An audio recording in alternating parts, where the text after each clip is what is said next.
నంద్యాలలో కాంట్రాక్టర్ శివరామిరెడ్డిపై జరిగిన హత్యాయత్నం ఘటన చర్చనీయాంశంగా మారింది. హాస్పిటల్లో చికిత్స పొందుతున్న ఆయన్ను మాజీ ఎమ్మెల్యే గంగుల బీజేంద్రనాథ్ రెడ్డి పరామర్శించారు. ఈ సందర్భంగా ఎమ్మెల్యే అఖిలప్రియపై ఆగ్రహం వ్యక్తం చేశారు. ఆలగడ్డలో అరాచకాలు పెరిగిపోయాయని ఆరోపించారు.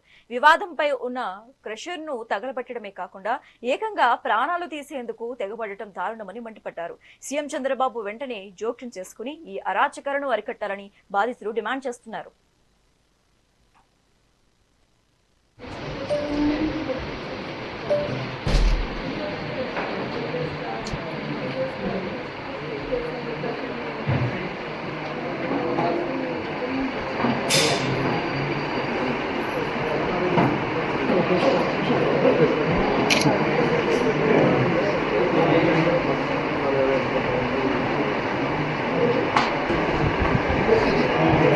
ఈరోజు ఆలగడ్డలో జరిగిన దుస్సంఘటనకి ఆ వ్యక్తి యొక్క భార్యను పివి శివరామిరెడ్డి యొక్క భార్య బాధ్యులతని ఈ రోజు మీ ముందుకు ఎందుకు వచ్చానంటే నా బాధ మీరందరూ అర్థం చేసుకుంటారనే అనుకుంటున్నాను. 2019లో మా భాగంలో ఉన్న క్రషర్లో భార్గవరామ్ వచ్చేసి ఆక్యుపై చేసుకుని దాడికి దిగబడితే కేసులు పెట్టడం జరిగింది.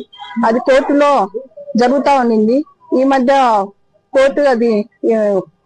కోర్టులో అది రిజిస్టర్ కానికని మేము మళ్ళా ప్రయత్నం చేస్తా ఉన్నాము. రేపు ఫైనల్ డెసిషన్ ఉండింది.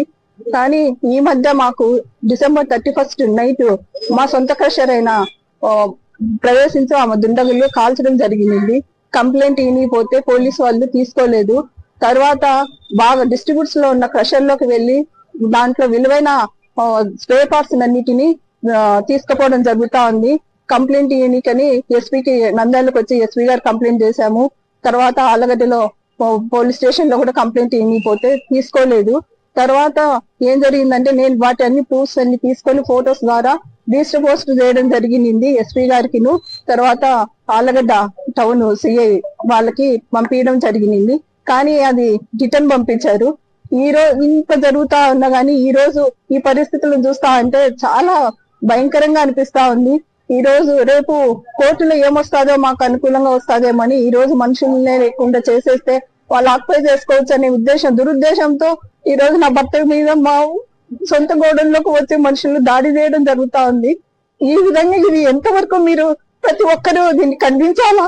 మేము ఏ రోజైనా గానీ శత్రువు వచ్చిన గానీ సాయం చేస్తా పోయినాం గానీ ఎవరిని కడుపులు కొట్టలేదు. ఈ